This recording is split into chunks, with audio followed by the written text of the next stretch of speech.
Hello guys, welcome back. It's me Faizy. Guys, ഇന്ന് ഞാൻ വന്നിരിക്കുന്നത് ഒരു വ്ലോഗ് ആയിട്ടല്ല, ചെറിയൊരു ഷോർട്ട് വീഡിയോ ആയിട്ടാണ്. വ്ലോഗ് എടുക്കണം എന്ന് ആഗ്രഹമുണ്ടായി, പക്ഷേ ഇന്നത്തെ സാഹചര്യം സമ്മതിച്ചില്ല. ഇന്ന് നല്ല മഴയുണ്ടായി, അതുകൊണ്ട് വ്ലോഗ് എടുക്കാൻ പറ്റില്ല. അത് മാത്രമല്ല, നമ്മളുടെ അമ്മീൻ സ്ഥലത്തില്ല, അവൻ ഫാമിലി ആയിട്ട് ടൂർ പോയേക്കണേന്ന്. അതുകൊണ്ട് എനിക്കിന്ന് വ്ലോഗ് എടുക്കാൻ സാധിച്ചില്ല. ഇപ്പൊ നിങ്ങൾ വിചാരിക്കണ്ടാവും അമീനും എന്റെ വ്ലോഗായിട്ട് എന്താണ് കണക്ഷൻ എന്ന്. ഗൈസ്, അങ്ങനത്തെ ഒരു കണക്ഷൻ ഉണ്ട്. കാരണം എന്ന് വെച്ച് കഴിഞ്ഞാൽ ഞാൻ ഇപ്പൊ ഇങ്ങനത്തെ ഒരു സാഹചര്യത്തിൽ ഇത്ര സന്തോഷത്തോടെ ഞാൻ ഇവിടെ ഇരിക്കുന്നതിന്റെ കാരണം അമീനും അവന്റെ കൂട്ടുകാരുമാണ്. കാരണം ഞാൻ ഒന്നും ഇല്ലാണ്ടിരുന്ന ഒരു കാലഘട്ടം ഉണ്ടായിരുന്നു. വെറും പൂജ്യത്തിൽ നിന്നിരുന്ന ഒരു കാലഘട്ടം ഉണ്ടായിട്ടുണ്ട് എനിക്ക്. ആ ഒരു കാലഘട്ടത്തിൽ നിന്നൊക്കെ എന്നെ റിക്കവർ ചെയ്ത് നല്ലൊരു ജീവിതശൈലി മുന്നോട്ട് കൊണ്ടുപോകാനായിട്ട് അമീനും അമീന്റെ കൂട്ടുകാർക്കും ഇതിൽ നല്ല പങ്കുണ്ട്. അപ്പൊ എന്തൊക്കെ തന്നെയായാലും എന്റെ ബ്ലോഗിൽ മസ്റ്റ് ആയിട്ട് അവര് വേണമെന്ന് എനിക്ക് നല്ലപോലെ നിർബന്ധമാണ്.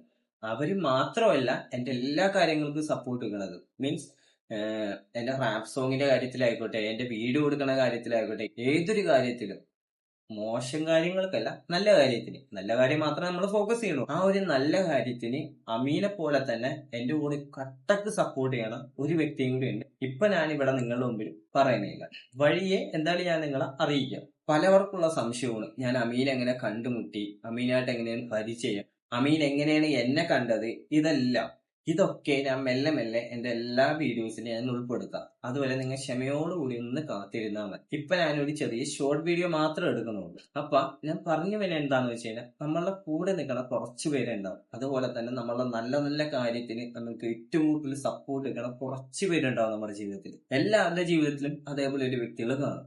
അപ്പൊ അങ്ങനെയുള്ള വ്യക്തികൾ നമ്മളുടെ ജീവിതത്തിൽ ഉണ്ടെങ്കിൽ തീർച്ചയായിട്ടും നമ്മളുടെ ഏതൊരു വിജയത്തിലും നമ്മൾ അവരെ മുറുക്കെ പിടിക്കുക തന്നെ വേണം. കാരണം വന്ന വഴി നമ്മൾ ഒരിക്കലും മറക്കരുത്. ഈ ചിരിച്ചും കളിച്ചും കാണുന്ന ഞാനല്ല ശരിക്കും. അതായത് എനിക്കൊരു കഴിഞ്ഞൊരു കാലമുണ്ട്. കഴിഞ്ഞ കാലം എന്ന് പറയുന്നത് ഞാൻ വെറും വട്ടപൂജ്യത്തിൽ നിന്നൊരു കാലമുണ്ട്. പക്ഷെ ഇന്ന് എനിക്ക് 24 വയസ്സായി. ഇന്ന് ഈ ഒരു വയസ്സിലാണ് ഞാൻ ആരെങ്കിലൊക്കെ ആണ്, ഇല്ലെങ്കിൽ എനിക്ക് എന്തെങ്കിലുമൊക്കെ ആവണം എന്നുള്ളൊരു ചിന്ത വന്നത് തന്നെ. അതിൽ ഏറ്റവും കൂടുതൽ ഇമ്പോർട്ടന്റ് ഉള്ളത് ഒരാളാണ് അമീൻ. ആ ഒരു വ്യക്തി എന്റെ ജീവിതത്തിലോട്ട് വന്നില്ലായിരുന്നെങ്കിൽ ഞാൻ സത്യം പറയാം,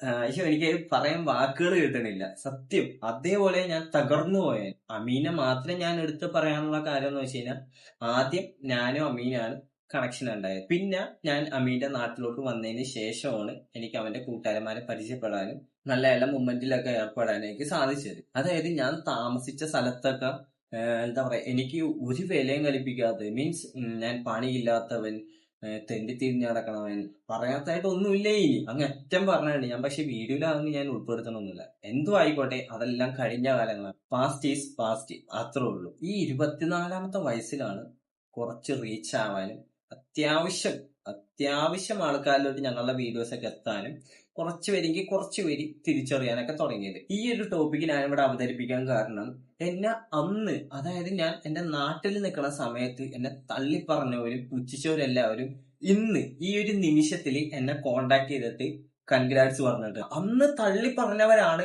ഇന്ന് ഈ നിമിഷത്തിൽ അങ്ങനെ വന്നിട്ട് പറയണത്. അപ്പൊ കിട്ടുന്ന ഒരു സന്തോഷമില്ല നമുക്ക്, അത് നമുക്ക് പറഞ്ഞറിയിക്കാൻ പറ്റില്ല ഒരു കാരണവശാലും. ഇതിൽ നിന്നെല്ലാം നമ്മൾ മനസ്സിലാക്കേണ്ട ഒരൊറ്റ കാര്യമുള്ളൂ, നമ്മൾ ശ്രമിക്കുക. നമ്മൾ പെരും പട്ടിണിയിലാവും, ചിലപ്പോൾ നമുക്ക് കിടപ്പാടം പോലും ഉണ്ടാവില്ല മര്യാദക്ക് കിടന്നുറങ്ങാനും മറ്റുള്ള കാര്യങ്ങൾ ചെയ്യാനൊക്കെ. എന്തു ആയിക്കോട്ടെ, ഏത് സാഹചര്യത്തിലായാലും നമ്മളുടെ ലക്ഷ്യം എന്താണോ അത് മുൻനിർത്തിക്കൊണ്ട് മാത്രം നമ്മൾ പ്രയത്നിക്കുക. അതും നമ്മളുടെ ഒപ്പം നിൽക്കണ കുറച്ച് പേരുണ്ടാവില്ലേ, അവരെ നമ്മളൊപ്പം കൂട്ടുക.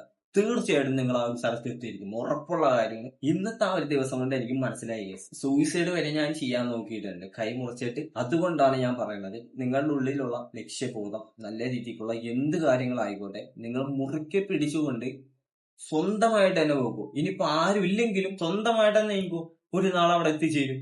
എനിക്ക് എന്നെ സഹായിക്കാനായിട്ട് കുറച്ച് പേര് ഉണ്ടായിരുന്നു. അവരെന്നെ സഹായിച്ചെങ്കിലും പ്രയത്നിച്ചത് ഞാനല്ലേ, അതുകൊണ്ടല്ലേ ഞാൻ ഇവിടെ വരെ എത്തിയത്. അതാണ് പറഞ്ഞത് സംഭവം. ഇന്നത്തെ വീഡിയോയിൽ ഞാൻ എന്തായാലും ഇത്രേ പറയുന്നുള്ളൂ.